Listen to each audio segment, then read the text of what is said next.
All right, we are back. It is No Apologies, and we have with us special guest Gary Emineth, former Republican State Party chairman, entrepreneur, and baker extraordinaire. Baker.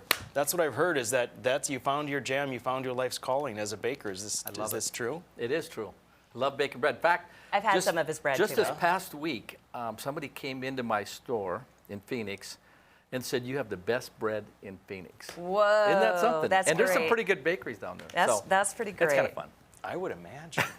So I was going back in my mind and trying to remember the years that you were chairman of the state party of the GOP in North Dakota. And so what I did is I went back 20 years because I thought, okay, I'm going to try to figure out who was chairman. So I don't know if you guys could help me on this one. So 2001 to 2003, Daniel Traynor was the chairman of the party. Then it was 2003 to 2007 was Ken Carls. And he preceded you. That's correct. So you were in from 2007 to 2010.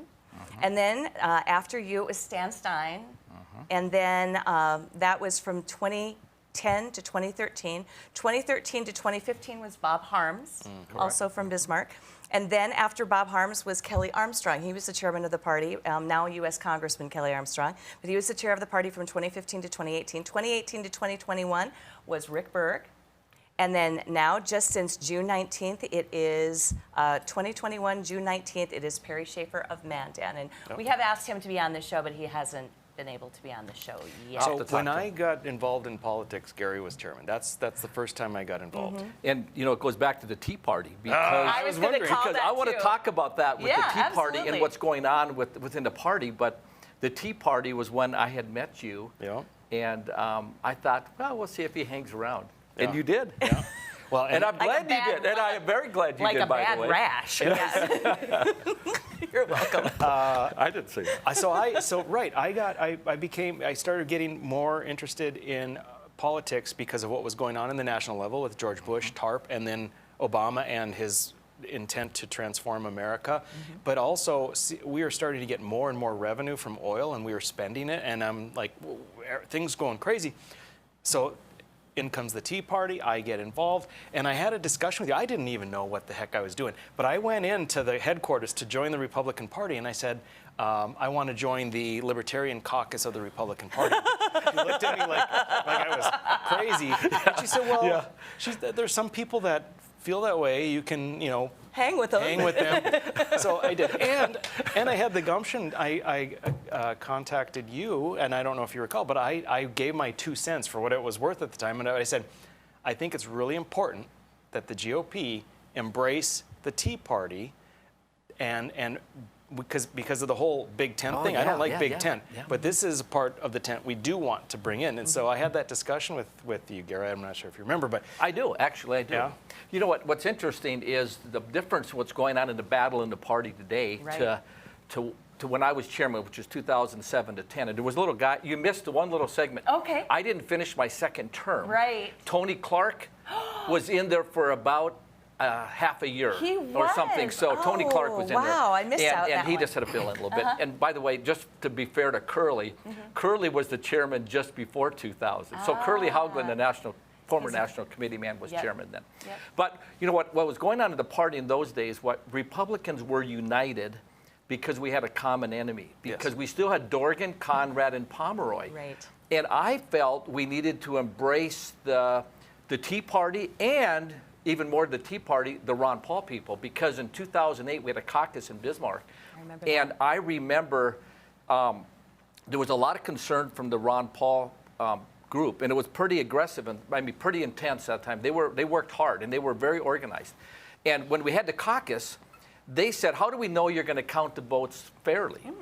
And so I said, well, why? And I remember it was at the Elks, and I said, why don't we open that up and let them observe the counting? And I said, if you can get enough volunteers, you guys can count, observe the counting by each precinct when we did the counting.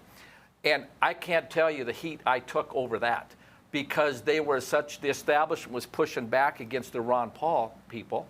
And I said, listen, what are you afraid of, And so I let them do it, and I became, to a lot of the Ron Paul people a fan of them and them of me because I said, hey, listen, this is transparency. If you win, 100%. Good job, way to go, you know. And I took a lot of heat for that. And so you had that Ron Paul group, and then the Tea Party, which really came out of it. And I felt we needed the Ron Paul libertarians, we needed the Tea Party because in those days I was trying to encouraging John Hoeven to take on Byron Dorgan, and I said that race could be a few percentage points, and we needed them.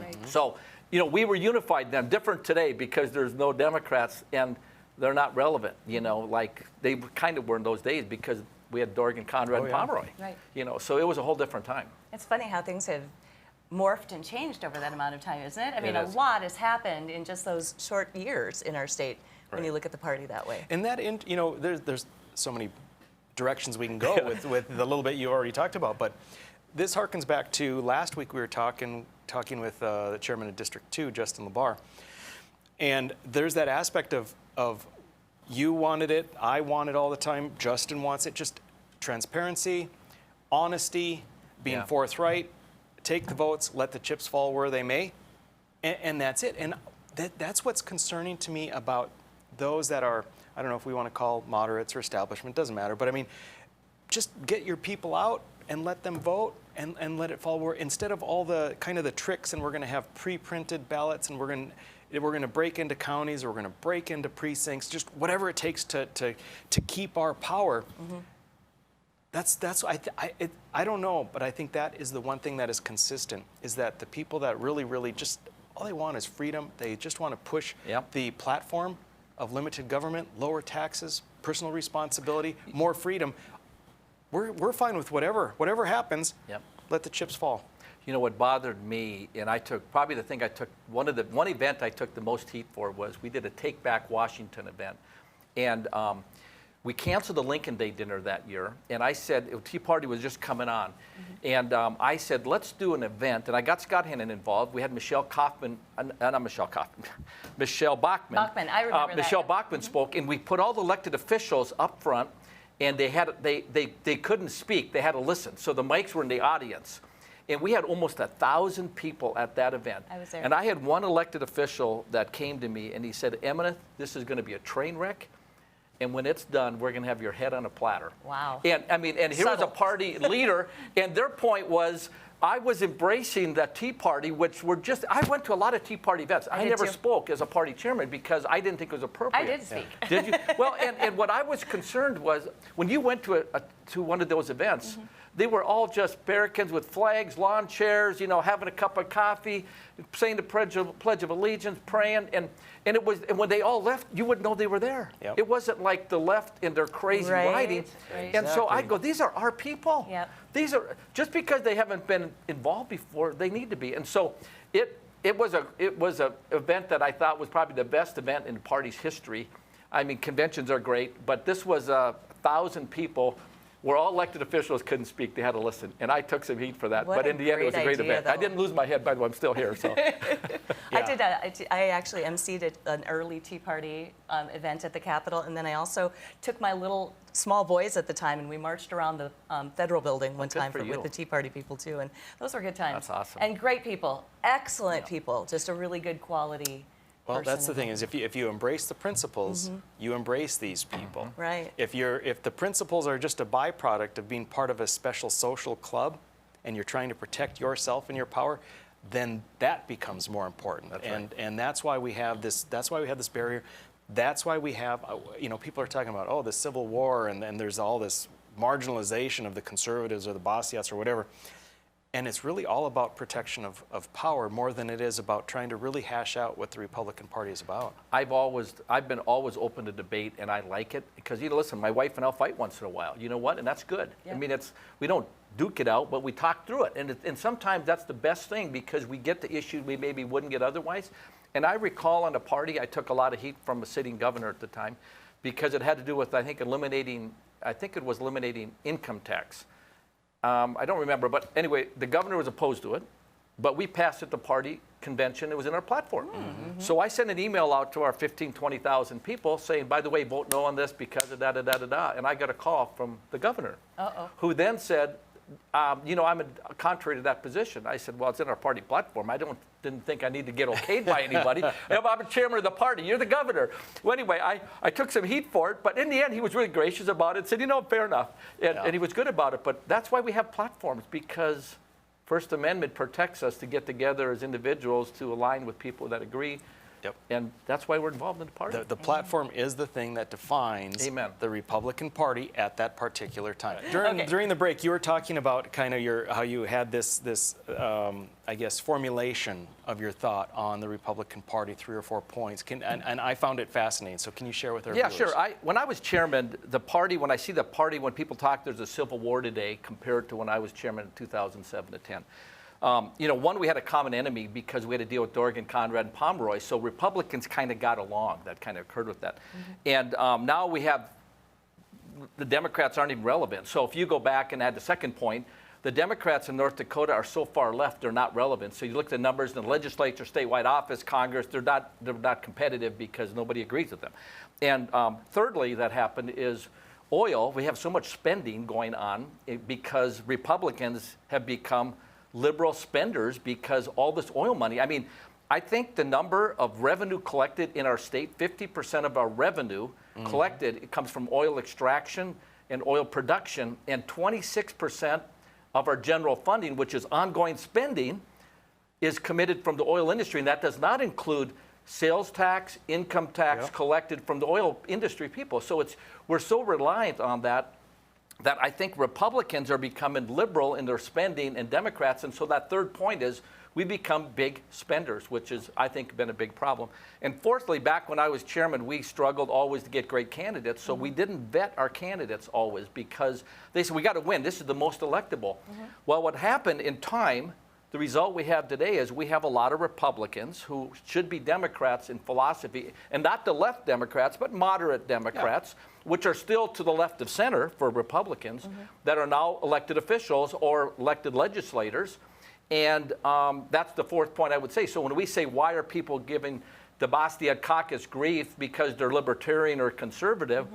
Well, I think the last convention I was at, maybe the last two, they didn't even want to pass the resolution or the platform committee, which is really what binds us in a philosophy for why we're Republicans or why they're Democrats. I mean, I don't apologize for what's in our party platform, and neither should any Republican. It's a great platform, and so consequently, those are 4 things that struck me that was different now than when I was party chairman. Interesting. Can you imagine wanting to be a member of a party that has no meaning or no definition?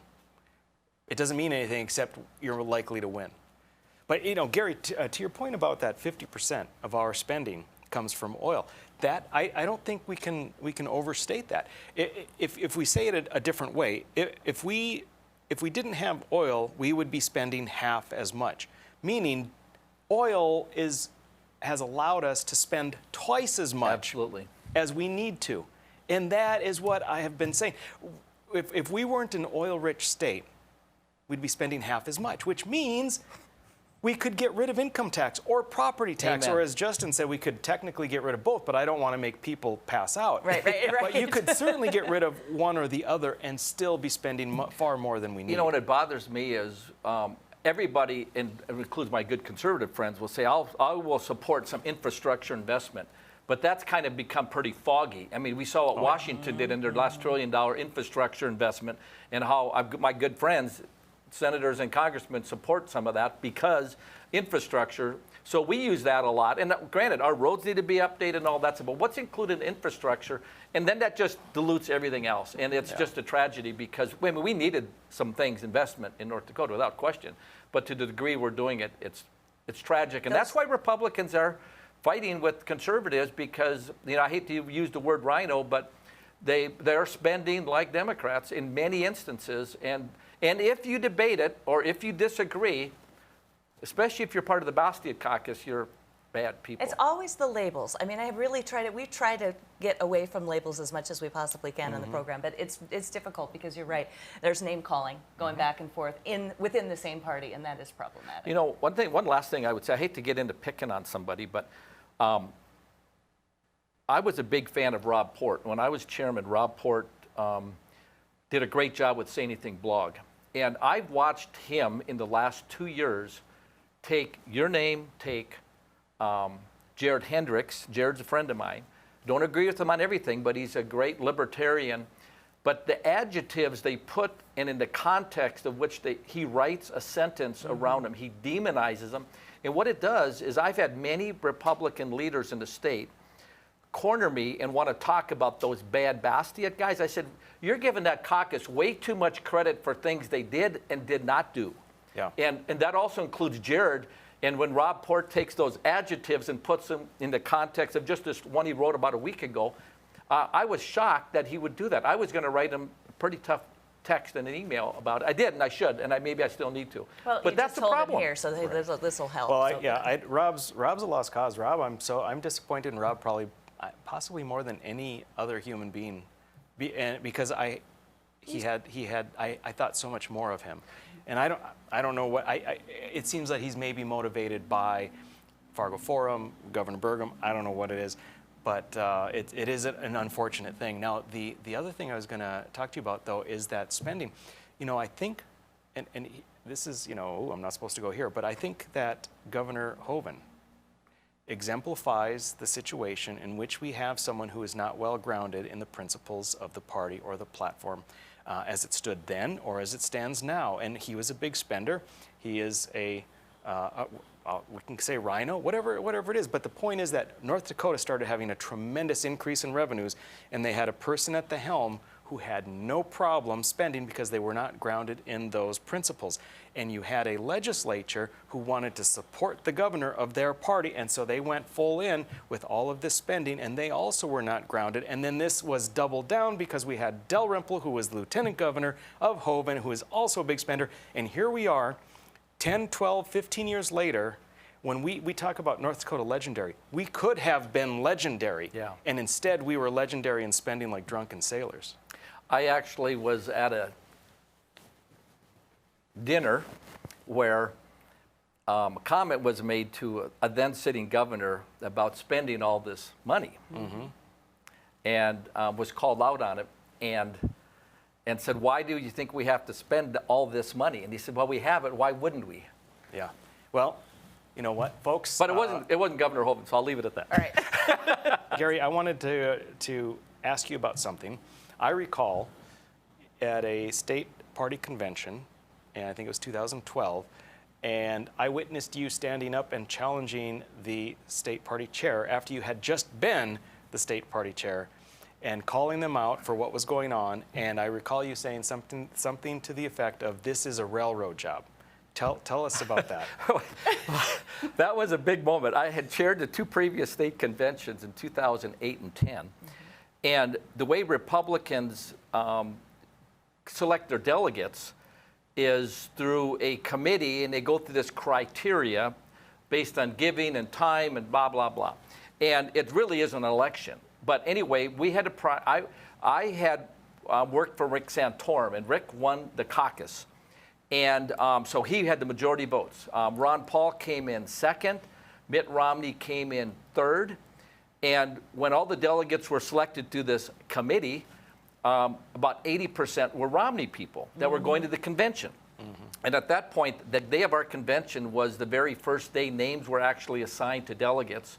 And I had talked to Rick Santorum that day. Those were actually going to be the delegates, so he thought it could have been a contested convention. Wow. So I, as Rick Santorum's guy, with the Ron Paul people, had a fight on the floor discussing with 2,000 people in Bismarck. And I recall Jared Hendricks, again, was leading the charge for the Ron Paul people, and they hand-selected these delegates, and they were all Romney people. And my good friend Bob Harms and Curly Hauglin, and they were all on the stage, and I was very frustrated because I had an agreement lined up that said, hey, let us put names in nomination, and then let's let the delegates vote. Right. And they said, we'll do that, and we'll run copies off. But what ended up happening is so they could vote, they changed the rules that morning and said, nope, you have to remember the name that's nominated from the floor, and you have to write it on the ballot. And we've already got 26 names on the ballot, so you have to remember these names, which you wouldn't hear. And I sat there, and I was very quiet. I let Jared Hendricks took all the arrows up front with his gang, and I sat there for a long time, and finally I blew a cork. And when I blow it, my son will tell you, his old man loses it. And I walked up to the mic and got a chance to the mic, and I think they were kind of not prepared for me. And I know a lot of the delegates knew that I was the Santorum guy, and they thought this was all about Ron Paul. And I got into an argument from the floor with the chairman at the time, which was Stan Stein, and I yelled that this was a railroad job, which it was, and that we lost anyway, but they did put the names on, they did run the ballots, and as it turned out, a number of people did get elected that weren't part of the Romney, that were delegates, and so they gave in a little bit, but it's only because of people, we stood up. And that's what has to happen in politics. We need to stand up and speak, because my experience in politics is establishment always pushes back. Yep. And if you give up too quick, then they win. But when you push, eventually that group will say, well, we may lose some power. So then they start embracing it a little bit. And if you stay at it, they will absorb you. Unfortunately, many times they become the establishment, which in that convention in 2012, I think about 60-some% of delegates were either Tea Party or Ron Paul people. Wow. But it was because of getting involved with people that makes a difference. And that's all I'd say is out there to listeners is be involved in the process. It makes a difference. That is a very good illustrative lesson for people who want to get involved in the party. Keep pushing, regardless of the pushback. Oh, that's a good book. So here's why I think you need to be involved. You guys have taken a lot of heat. So this is Frederick Bastiat's The Law. I've read it multiple times. Wait, what? He's a fringe extremist, I thought. No, you are. I am. Bastiat's not. Okay. No, okay, go ahead. I mean, this guy's a great thinker. He's a French philosopher, and he speaks to what Republicans really believe. Yes. And you guys have taken so much heat for it. I'm flabbergasted. I actually, because I knew it was going to be on the show, pulled out one of my copies. I noticed you don't have it there, so you probably ought to put a nicer hard copy on your display there. But the fact is, I mean, he talks about government really can be the problem. And when people also, you get politicians who then pass laws to take someone else's money to give it to another person, that's not the way it's supposed to be. If it's rightfully mine, and, but that's what this redistribution that turns on. And he speaks clearly about this back in the early 1800s up to I think he wrote this in 1850. And it is crystal clear. And I think what you guys have done through Bastiat, even though you've taken a lot of heat, I don't know all the nuances of your group because I've never been part of the group, but the principles of what Frederick Bastiat was about and what you guys did is spot on. And in fact, I should probably buy this and send this to all of our Republican legislators. I might even do that. I'm afraid you might be wasting your money. But, it's a short read. It's a short read. It's a very short read. It's Frederick Bastiat, The Law. It's simple. But he does. He hits the difficulty with taxing, why we should not have unnecessary taxing, unnecessary spending. Very much against redistribution, very much against socialism. These are things the party stands for, and so he's great. And so it's very interesting that the people that want to demonize the Bastiats will ridicule and name call, but they never will challenge the principles because they can't. Amen. Life, liberty, and private property he talks at length about in this book. And the laws are there to protect it. It's not like the legislators and politicians, life, liberty, and private property was there. They didn't write laws so that they had life, liberty, and property. They wrote laws around it. In fact, about 50,000 laws have now been passed since this book was written in Congress.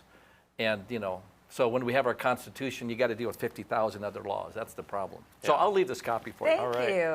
Yeah, it's very good, and I really appreciate that you bring these things up and that you've been steadfast in these principles because it's uncommon.